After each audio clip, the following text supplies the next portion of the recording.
Good afternoon, everyone. It's Karl back with Geordie Overtime, episode 2. Obviously, we had episode 1 out a couple of weeks ago with Josh Banyard surrounding mental health and things there. So if you didn't manage to check that one out, make sure you go back and have a look on NFTV Extra and have a look through that one. Today, I'm really happy to announce I'm joined by the lovely Eisha Acton. Eisha, how are we? I'm good, thanks. Thanks so much for having me on, Karl. No, it's obviously we did a bit for your channel, and I think it's only right getting you back on. I really enjoyed that as well. So, yeah, obviously most people from the channel I would expect should know who you are. If not, then do you mind giving a brief insight as to what you're doing at the moment? Yeah, I'm not sure I'm that popular, so this is for the sake of probably the majority.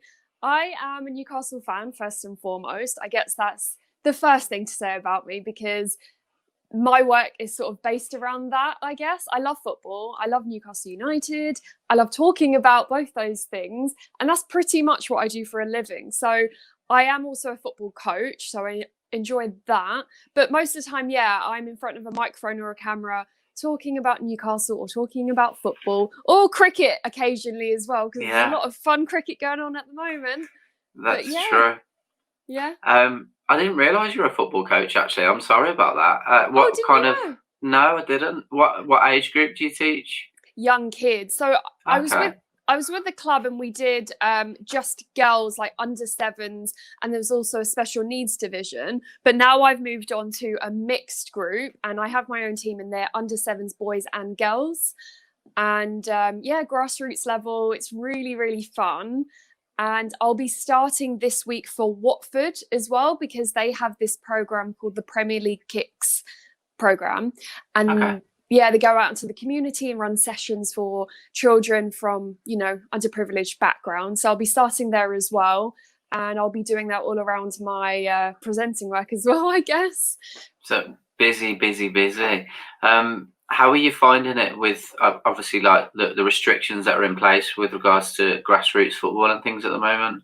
Well, initially we were really restricted, and I really had to tailor my drills. And, young kids, they don't quite understand it, and they hadn't played football throughout the whole of lockdown, So the first sessions back, it was really difficult to just keep them to their squares and boxes and, make sure they weren't tackling each other, because that's the first thing they wanted to do. It was really tough, but it's a bit better now, actually. They're allowed to tackle each other. Parents aren't allowed on the AstroTurf, but that's fine because, they all listen to me, obviously. But yeah, no, it's a lot better now rather than just separate drills, because there's only so much a kid can develop with their, at that age as well. If we're putting them into games this season, if they've had barely any contact with another player, they're going to get a really big shock. Absolutely. So, yeah, it's going well now. They're allowed to play matches and tackle each other. Well, yeah, like I said, I didn't know about that at all. So that's really, really, really interesting. Nice to hear all of that, to be fair. Obviously, people that watched the previous show will know the kind of premise. Eisha, I'll just explain it to you. We're going to go through 10 kind of quick fire-ish questions surrounding Newcastle and how you come to be involved with loving Newcastle United. I know we both briefly spoke about that on your episode. And then we'll have a chat about Brighton and Morecambe. So, yeah. Do we have to talk about Brighton? We don't have to be honest. We don't. But yeah, I'll jump in with a really simple one, to be fair. Why do you support Newcastle United? Because of my dad. It's definitely because of my dad. I guess that sort of loyalty to the club runs through my veins, because my dad has always supported Newcastle United. Although he is Irish, he's not a Geordie. A lot of our relatives in Ireland support Newcastle. I guess it started pre-Kevin Keegan days. And I was born, so this is giving away my age, but I don't really care about stuff like that. I was born in 1990. So for me to sort of enter that entertainers era when I was about 5-6 years old, it was perfect timing. I think that's a perfect age to really get into football. I was able to go to games with my dad. I was able to really understand how the evolution of the club, I guess, at that point, and what it meant to us. So I guess religiously supporting the club from the age of 5, 6 at, just the cusp of the entertainers era and the beginning of that journey. It was a really special time, and it's something that stayed with me forever, despite ups and downs over the years. Starting my Newcastle, love in that era, it has a long-lasting effect, and I've never really looked back, despite living down south. I absolutely agree. As we spoke before, I'm very similar to you in the sense that that was the era that got me into Newcastle United as well. How do you compare your love for the club now, or how do you compare the feelings towards the club in comparison to how it was back then? Well, it's really tough, isn't it? Because if I were to have a child now, if I was to have a kid, just like how, when I was born and my dad was like, right, getting me in all the kits and really encouraging me, like, this is our team, this is who we support, and this is why. If I was to have a kid now, I would find it very difficult to sort of articulate why we're supporting Newcastle at a time like this. And over the past decade, to sort of get the reasons to support the club in the long run, even though there's a long-term, obviously, loyalty there, it hasn't been positive over the past decade. And we can't really look past that and sugarcoat anything into convincing, the younger generation why our loyalties lie with the club. I would never take anything back, of course. I would never, I would never regret being a Newcastle fan. And people joke sometimes like, oh, wow, you're a Newcastle fan. Like, you're not doing it for the, glory. You're not glory hunting. You're certainly in it for the long run. And that's the truth. I think it is a difficult time right now for, I guess, the younger generation to look at the positives, just because they're sort of outweighed by the negatives that we've had over the past decade. So it's a very, very different scenario right now. But I like to think I'm quite an optimistic person. And I do think how we've had quite a disappointing decade, and we haven't been satisfied or content with certain things, ownership and decisions and whatever. For example, if we're looking back at the entertainers era, that was a span of 4 years of a clear vision, a fantastic manager, the right money going in, the right owner who wants the club to do well in the long run. And over that 4-year span that Kevin Keegan was with us, we reached incredible heights. And I just think if we're looking at a negative decade, it just takes something to quickly change, and we could be on the up. We've already got the passion and a huge fan base. So we're a ready-made package. It's just these other, obviously ownership plays a big part in this, but if we were to get the right ownership, whatever happened in the summer, I won't even go into, if we were able to get on that right path, I really don't think it would take us long to be on the up and back in that sort of positive mindset that all of us fans are desperately yearning for. I absolutely agree. So moving on from that, and this will tie in quite nicely, I think I'll probably guess who it would be as well, but who is your favourite manager? Definitely Kevin Keegan, 100%. You know what? Wait, they should actually pay me to promote this book, because every time I'm talking about Kevin Keegan, I always refer to this book, just because I guess in the early days, media wasn't the same, and we heard a lot and we saw a lot, like his, the rant he had to Sir Alex Ferguson and whatnot. But until someone really writes a book on it and you can pick their brain with that book, you don't really understand the decisions they made. For example, his managerial career, to read a book on what he did and why, it was fascinating. And it grew my love for him even more, because he really, really wanted the best for us. He really tried his best. And we'll obviously talk about this later probably, but that misaligning with ownership in his later years of his managerial career, it really shows how something can just dismantle and crumble if that vision isn't shared within a club, which is sad, but it just sort of highlights the impact he had on our club. And it ended sourly, but I have the utmost respect for him and what he did for us. Like I said, that 4-year period, we were relegation candidates, and we went to Premier League title contenders in 4 years. Yeah. I'm sure there's not many managers who can, look back on their managerial career and say, yeah, I achieved that. I was able to actually take a club to new heights, do an absolute overhaul with the full support of ownership and money going to the right places, long-term vision. He pulled it off, and for that reason, I'll respect him forever. Like that. And like Eisha said, any brand endorsements, she's doing it for free at the moment, so some money wouldn't go amiss. Off the back of that one, who is your favourite player? See, I think a cliche answer would obviously be Alan Shearer. And in a way, he is my favourite player. He's definitely my favourite player. But if I'm talking about players who weren't at the club for long, but had a really everlasting effect on my reasons for supporting the club, it would be people like David Ginola and Les Ferdinand, because they brought so much to the club in their own unique ways. It's hard to believe they weren't with us for even longer, because the impacts they made and the way they gelled with the team, and even the connection they had with us as a fan base, it's really tricky actually for me to pinpoint one. So if I was to, safe answer for me, Alan Shearer, but there are other players that I can't think of the club without them just like popping up into my memory. Like, wow, I can't imagine the club without you. Yeah. Les Ferdinand and Alan Shearer, they go hand in hand, that partnership. It was really something special. And I wouldn't want to discredit what they brought to the club by just going, yep, Alan Shearer, number one.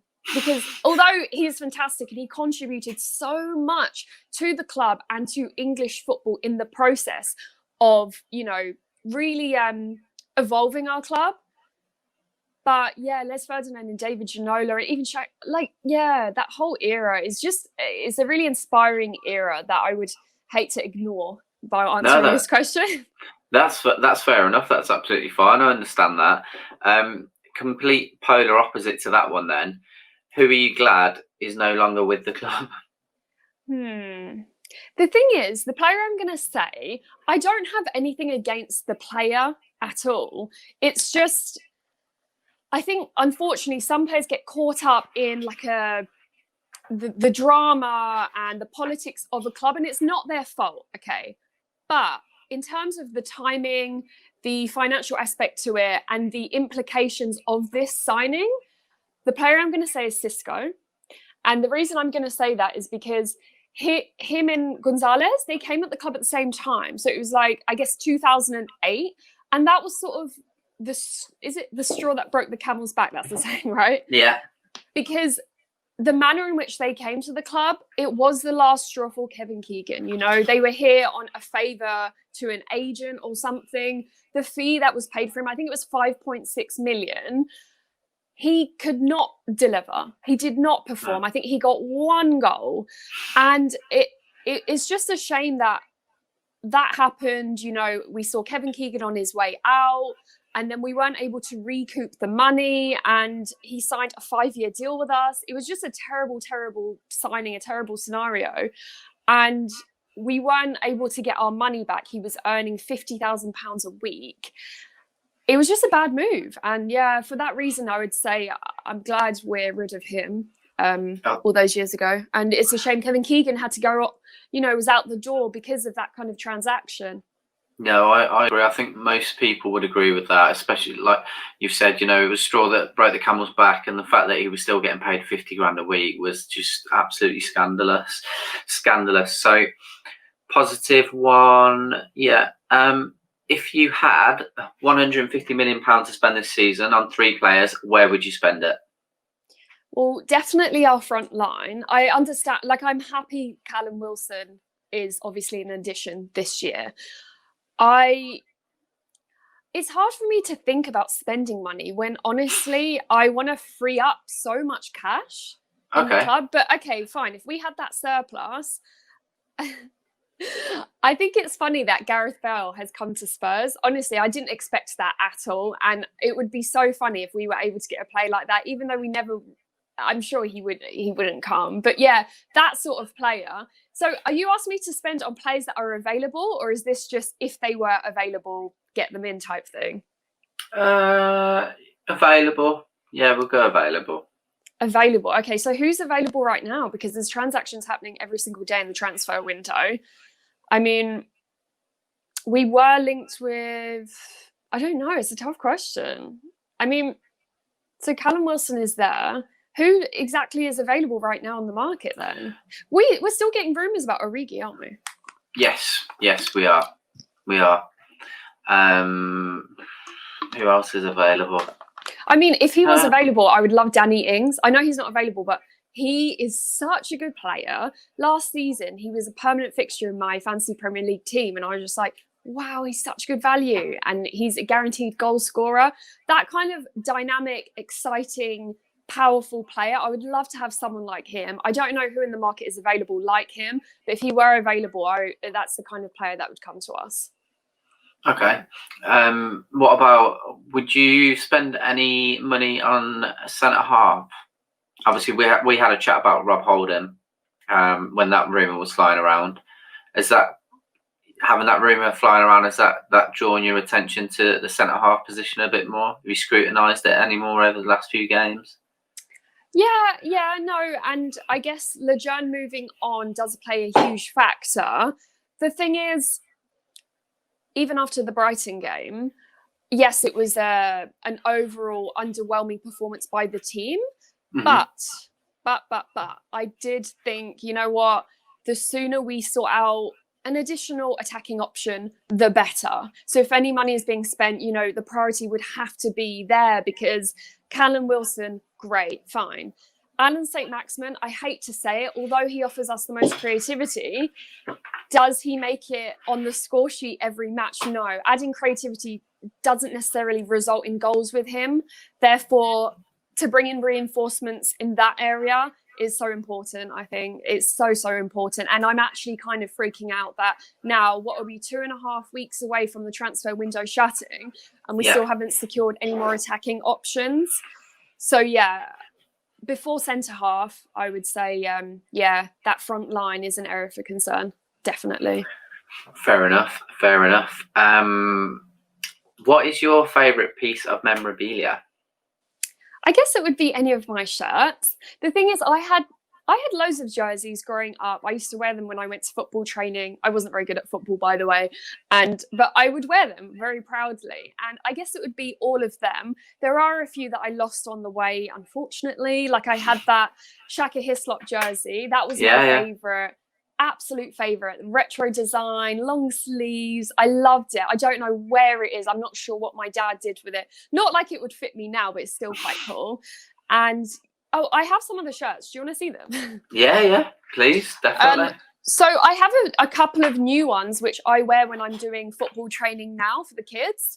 A few of them are just like, what's that team? Because they're used to freaking North London clubs. They're like, they're all Spurs and Arsenal, and they're at Chelsea. And a few of the young ones are a bit like, I've never seen that club. I'm like, you better know. Okay, sit down. I'll give you a lesson in Newcastle United. Listen up, children. So I wear these for training. This one I really like. It's very clean and fresh. And it's nice and light, the material. So I like that. It's not old, but I have been wearing it a lot this year. Is that one of the kind of training jerseys, is it? I guess it is. I don't know. My dad bought this for me. I'm not sure where he bought it from. I think it is a training one. It's really nice. It's so nice, isn't it? Yeah. I love it. And I've also got another training jersey, which I got a whole tracksuit kit with, matching zip up and pants. This one. Love that. Oh, that's nice. Right? I haven't seen that one before. I know. I don't know where. I don't think you could buy it in the shop. You know where? Do you know what Depop is? Yeah. Yeah, I found it on Depop from some random person in Newcastle. I was like, I've never seen this before. But yeah, it's got the tracksuit bottoms and the zip up. So that's really good for training on cold days. I've obviously got the classic away 96 jersey. I did have the original, like in all my photos, you can see, obviously it's got Adidas stripes. This is obviously a replica in a larger size, so it fits me. But yeah, no, that's classic with the brown ale logo. Yeah. Love it. And I've got, I guess this is away 2004, 2005 or 2006. Yeah. This is an original. Like, this still fits me. I don't even know how. But yeah, no, I'd say this is number one favourite piece for me. Okay. Just because it's an original, and I used to wear it all the time when I was younger. I love the colour of it. It's not blue, it's not green. It has like a nice sheen to it. Love that. And then I've got this really old vintage one. I love the colours on this. I've seen you with that one. Yeah, it's a nice one. That. It is, right? And it's just very old and classic. If you can see the badge, and I like that. It adds a bit of contrast to the more like modern designs that I've got. The colour's nice and vibrant. So yeah. And then I've got a bunch of like scarves and mugs, and I've got a notebook which I take if I ever report on like football games. But yeah, those are my favourite shirts. Love it. I've still got the turquoisey blue, whatever colour it is. I've still got that one as well. To be fair, I need to dig through it. Yeah, because my dad was similar to yours. Like we were lucky that he would get us pretty much every kit available at some point for birthdays and things like that. So birthdays and Christmas, we would always expect a football kit. So, but yeah, I need to look through mine. I'm similar to you. I've lost quite a few, unfortunately. Where they are, I don't know. I don't know where they go. Yeah. But I think you mentioned in the Hislop one, I had the orange one that had like the black swirls that were like, I can't remember who wore it. I don't know if it was, I don't think it was Cernacek. I think it might have been given. I don't know. But that was probably one of my favourite ones. I know which one you mean. That orange was like a really like vibrant retro orange, wasn't it? I love the vibrant colours and I love the retro designs. Yeah, absolutely. The where are we? So we've kind of gone through it. I was going to ask you your favourite Newcastle strips home and away, but we've been through a few. Sorry. I mean, I guess it's these ones because I own them, but I guess home would be any Northern Rock jerseys, really. I really liked that period, and I really liked the logo. It just resonates with me as sort of like the best time. So yeah, any that have that Northern Rock, and the away one is a cross between actually this 96 away jersey, because I guess it reminds me of my favourite era at the club. Like, I can't look at this without thinking of Les Ferdinand and David Ginola. It's classic. I love it. Yeah. Even when I wear it now, there's a lot of like non-Newcastle fans that are like, you know what, that's the best Newcastle jersey, the colours and everything. And yeah, I'd say this is my favourite away jersey. Do you remember, I don't know if it was a year before or after, we had the like really shiny blue one with the gold stripes and gold Adidas logo. What did you think of that one? Because at the time I loved it. Now I look back at it, I think it's horrible. Do you mean the one that kind of looks denim? No, I like that one. Yeah. It was like, I don't know, it might have been a third kit, but it was like a really shiny royal blue. And it had gold Adidas stripes, and the Adidas on the chest was gold as well. I might have to get a picture for when I edit this to put it up on the screen. What year was it? I thought it was like 98, but it might not have been. 98, third kit. I'll check. The shiny thing does ring a bell. I'm just struggling to picture it. Oh, okay. Yeah. And it's really silky on the... Yeah. I'm not too fond of that silky vibe. I think it sort of makes a shirt look a lot cheaper than it is. And for the money we have to pay for kits, I don't want to be walking around in something that looks freaking, I don't know, polyester. Yeah. So yeah, no, I don't like the sheen to it, but I do like that shade of blue, that royal blue. Now you brought up that denim one, thinking back, I love that kit. I did love that kit, to be fair. Might have to try and find a retro one of that.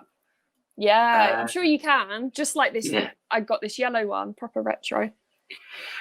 A bit of negativity, unfortunately. Worst memory surrounding the club.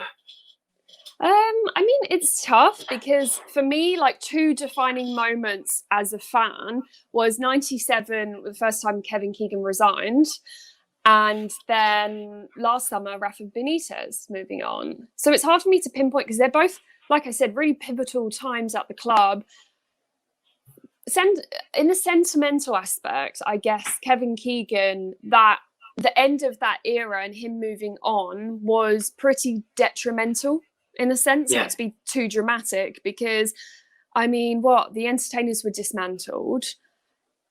It was painful. And you know what helped a little bit was I read the book and I was able to understand it a bit more, because the worst thing is, as a fan, when we just hear about these things in the news and we're like, oh my God, what is going on behind the scenes? You just don't really know. No. And at that peak time, you know, for him to leave, I always wondered, I always questioned, I was like, Dad, why did this happen? Why suddenly are we, you know, Ginola was gone, Les Ferdinand was gone, and I was like, what is happening to the club? And everything happens for a reason, fine, but that is something, it's sort of like a what if he stayed? Yeah. What if he stayed in the long run? We could have reached even crazier heights. I guess that's the biggest what if for me. In addition to that, Rafa Benitez, needless to say, last summer was, in a way, I guess you could perceive it as even worse than the Kevin Keegan scenario, just because it was such a negative, toxic environment at the club. And that was the nail in the coffin, you know. Us going into the season, like, okay, you know, it's all over. It's all over. Yeah. Rafa Benitez is gone. We still have ownership we're not keen on, and Steve Bruce has come on. That's a whole nother topic for discussion. But it was a terrible feeling going into a season, because I personally, like I said, I am optimistic, but I couldn't shake off that negativity, and I couldn't shake off the defeat of that's it. Yeah. That was the best thing about our club right now, and he's gone. He wanted the best for us. He wanted investments made in the academy. He wanted the long-term goals for the club was everything to him, you know, world class. He'd achieved so much. Yeah, he didn't get it right all the time, but could we have got better than him? No. And evidently so, because we haven't been able to replace him with anyone that even comes close to that sort of caliber. So yeah, two very different, disappointing times for the club, but in a way, both parallel in terms of where do we go from now? And unfortunately, we're still sort of in that position now when we haven't been able to recover from that, in my opinion. And it's still a case of not stuck with Steve Bruce, but that would never have been our first choice to, you know, fill in Rafa's big boots. So, yeah. I know, it was strange as well, wasn't it? Because after he'd left, then they decided to go and spend £40 million on Joe Linton after Rafa Benitez had been asking for money for so long. Like, it just, like you say, it was just so toxic, and it was clear that that relationship between him and Mike Ashley had just come untenable, hadn't it, unfortunately? But yeah, I'd agree, that's definitely up there with me as well. This next one isn't kind of restricted to Newcastle, it's just, who's your favourite player of all time? Okay, I mean, I wouldn't choose a player outside Newcastle just because I like that. Doesn't feel right. It does Fair not enough. feel right. I'm at a risk of repeating myself. I'd have to say Alan Shearer. Now, I'm going to say him just because I mentioned earlier he contributed a lot to English football, you know, over a really long period of time, and to see his journey, and I just appreciate that. You know, he started at Southampton, then Blackburn Rovers. He made his way to us. When he made his way to us, it was like, this is the peak of his career, and he's like here. And to get him at that time, and for him to just stay with us, and we were on this journey with him. He you know, was playing for England, and for him to stay with us means the world. He could have gone anywhere. He was in demand. Yeah, you know, he was. Sir Alex Ferguson wanted him, and it was I guess I appreciate that loyalty with us, and to see him progress in English football and to hit records that some haven't even been beaten now is pretty special. So for that reason, favourite player of all time. Fair enough. I would agree with that one personally.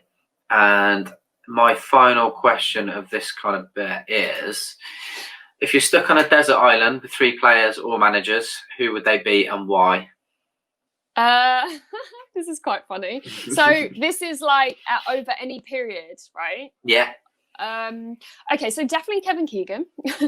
So I would. Is this like 3 play? Is this 3 people in total, or 3 and 3, like 6?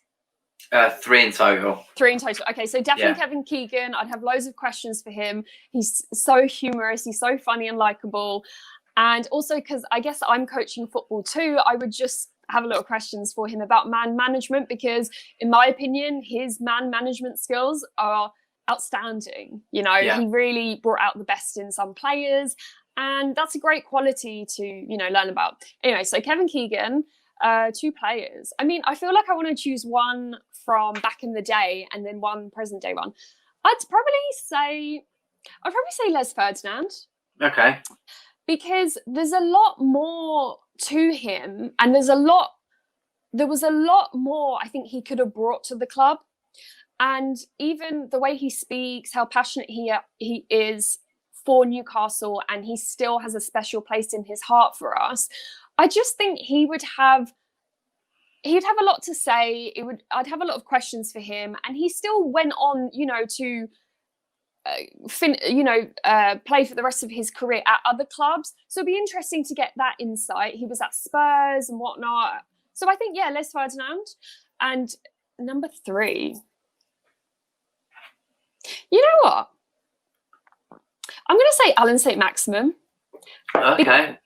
I think his humour is so on point. Like the stuff he tweets and stuff, I find it hilarious. The way he's funny, isn't he? He trolls people the way he trolled that Sunderland fan.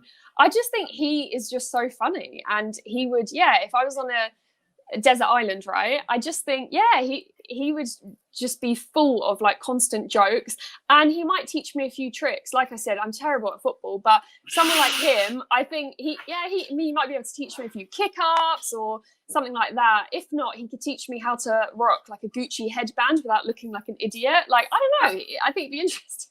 And some dancing as well. I'm sure you can dance anyway. I can't dance, but dancing. And also, I can't remember which goal celebration it was, which match, but did you see him do like a full flip? Yeah. So I do gymnastics, and I can't do that. I mean, I probably could, but mentally I don't really, I'm a bit worried. Obviously, you could break your neck. But wow, he's so fearless. He just casually did it on the football pitch. Like the flips that I try and do, my hands are on the floor, my legs go over, right? His hands weren't on the floor. That was a full-on flip. I was like, what? So if we were on a desert island, I could try that on some sand, and I probably wouldn't injure myself as badly. So he could teach me a whole lot of stuff. My head big, let it down, see me shining. We'll leave Brighton. We'll leave that because that was negative. I don't mind. No, it's been positive. I want to stay away from the negativity. Obviously, Morecambe tomorrow. And then Spurs. Sunday, is it Spurs? Sunday. Yeah. So how do you think it's going to go? What are you expecting tomorrow? Are you expecting a lot of changes tomorrow? Yeah, well, I did just read that Saint-Maximin is out for tomorrow. And so is Jamal Lewis. Apparently his eye is closed. Oh, really? Yeah. So that is really bad. I mean, for me, just touching upon Brighton, of course, Alan Saint-Maximin wasn't our bright spark. He couldn't. I mean, I'm not saying we should be overly reliant on him, but he wasn't able to sort of contend with what Brighton had on offer for us. They were really posing a huge threat to us. Lamptey, we couldn't come close to even tackling that. And Alan Saint-Maximin, I wouldn't say he held his head in shame, but to cause the first penalty, I kind of got from his body language that he acknowledged it was a huge uphill struggle to start 2-0 down. And I don't think he was able to pick himself up from that. So, I mean, he's not playing tomorrow, but I wasn't blown away with what I saw in Brighton anyways. We need to welcome some changes. Jamal Lewis, that's not ideal, just because he is new, and I don't want that defeat and then this sort of injury on his face to play a part in starting him off on the wrong foot, because it's gone so well for all our other signings. And I guess it's easy to get in that track of negativity if you have like a poor game or a poor start or whatever. And obviously the eye thing doesn't help. So ideally that injury didn't happen and he would be able to get regular starts and he could really find himself in the team. So if that's breaking the momentum, that's not ideal, but you know what, rest him, because I don't know what I would do if someone kicked me in the face like that. Okay. I think I would be like, oh my God, I need a plastic surgeon. What the hell am I going to do? So you know what, rest him, make sure his eye's better. They thought it would be a lot worse than it is. So thank God for that. Yeah, that's good news. Yeah, it's not ideal. I guess some changes are necessary anyways, but it looks like we'll be forced into changes with these two players out for tomorrow. Saint-Maximin is meant to be back for Spurs. Good, because if we need anyone who's going to bring a bit of energy, some trickery, he's the man to do it. Gareth Bale won't start, I believe, because he just won't, even if he is, all finalised and past everything by Sunday. But you know what? Son scored 4 goals. I know. Madness. Absolute madness. And I'd be lying if I said that didn't concern me. 4 goals. 4 goals. I know. Yeah. Yeah. And Harry Kane, since he's come back from injury, he's finding himself. I did have concerns for Harry Kane initially. I mean, from an England perspective. I did as well. Right? When he came back from injury, I thought, hold on, maybe he can't find the form he did have previously. That was a terrible injury. It's been months. Can he get back to, his goal-scoring ways? But it seems like he has been able to find his form. He will probably have a great season, and it just poses more of a threat to us on Sunday, unfortunately. No, I absolutely agree. I was exactly the same. I was speaking to Sam, and I had the same opinion about Harry Kane. But yeah, I am worried now. I am worried. You got the likes of Bale, who's not going to be starting, but then Son's found his form again, and yeah, I'm not. I want to be positive because these are the types of games that we tend to get results from when we don't expect to. So anything can happen. But in terms of your prediction, what are you predicting tomorrow, scoreline wise, and Sunday? See, tomorrow, Carabao Cup. I don't think we're not defensively as solid, obviously, as we would like to be. So we will concede, I think. But I think we could nab a 2-1 win, I think. Tomorrow. Yeah, I do think we could. If Sunday was a wake-up call, we can, and it either goes one way or another with us. I find it's either a wake-up call and it's all hands on deck. Wow, we need to put right what went wrong, because it appeared we were starting positively, but no. So it's either a wake-up call, or the way the team looked, it was sort of like they'd been defeated before the final whistle.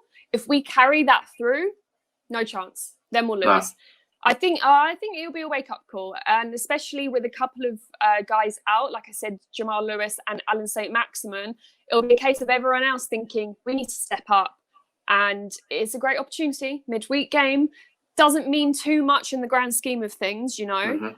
So yeah, tomorrow I think that will go that way. But come the weekend, I think nerves will kind of set in. Spurs did have a huge win at the weekend. Everyone's looking like they're finding their form, like you said, Son. So for that, we'd be lucky to get a draw, I think, just because of the confidence and that mentality going into the game, because we weren't overly confident with Brighton. However, I was optimistic. I was going into it with that sort of outlook. It's Brighton. Yes, they lost to Chelsea the week prior, but they have some really good players like Lamptey. We didn't. Steve Bruce obviously didn't prepare for that tactically. We were unchanged from the West Ham game. How are we unchanged? How can we expect to copy and paste when we're playing Brighton? Yes, they're Brighton, but with players like that and the way they play, evidently we weren't able to tackle the threats they posed to us. And Spurs, they'll really have to sit down and think about okay, let's study the opposition. Yeah. Where can we do best against them? And that's a key thing, I think, going into Brighton, I don't think was done. So I think lucky if we get a draw with Spurs. So yeah, what do you think for Spurs? I expect us to lose, because I think obviously they're by far the better team, if we're completely honest. But like I said, it's one of those like we tend to do quite well against them, and coming off the back of what's happened against Brighton, providing that everyone's had that kick up the backside, I could see us getting a draw, to be honest. But I agree with you. I said it on the last video that I had, that us as fans, I think with how positive things were the week before against West Ham, we all wanted to start with that same 11. We're like, yeah, don't change anything. But we don't analyse teams like a club should be. You know, we don't analyse teams on a weekly basis. We don't assess it to say, okay, this is how they play, we should put them out. Steve Bruce should be doing that, and clearly he didn't. So I was just like, oh God, it's all right for us. And then you're kind of in you're stuck between a rock and a hard place, because you want to criticise him, but then if you really go back and think, well, all of us wanted him to start with that starting 11, but it does then make me think, is he tactically inept? And I've tried to be positive about him as well, because I don't dislike the guy. But when he's you know, we're on his back a lot, and when he's due credit, we should give it him. But you know, yeah, definitely, I'm starting to think the more I see him, like he's tactically inept. And I think some of the changes that he made last year, where we come out and got a result, were clearly just luck. We winged it, I think. Yeah. So I would obviously be happy with a draw. I do think we can get one, so I'm gonna go with draw. And I think tomorrow we should really be, you know, we should be beating Morecambe, but stranger things have happened, so I'll just wait till that one comes on. But yeah, I really appreciate you coming on, Eisha. Just before I let you go, what have you got coming up? You got anything exciting coming up over on your channel? Yeah, so I'm doing that weekly Newcastle roundup. So that will go up on Thursday. Actually, last week there was just so much to cover. I had to split it into 2 episodes because a lot had happened. So I'm considering doing that this week. Let's see. There's always a lot to talk about. So yeah, I'll be putting that on my channel. And yeah, I guess that's the main thing coming up this week. And some cricket stuff, if you're interested in cricket. But yeah, in terms of Newcastle stuff, that weekly roundup's coming. I might do some other stuff about like Newcastle related stuff if I find time. But yeah, the main thing coming up will be that roundup releasing on Thursday. And for people that don't know or aren't already, where can they follow you on social media? Yeah, so on YouTube, if you just type in Eisha Acton, I have 2 channels. One is for more travel and one is sport. So follow the sport one.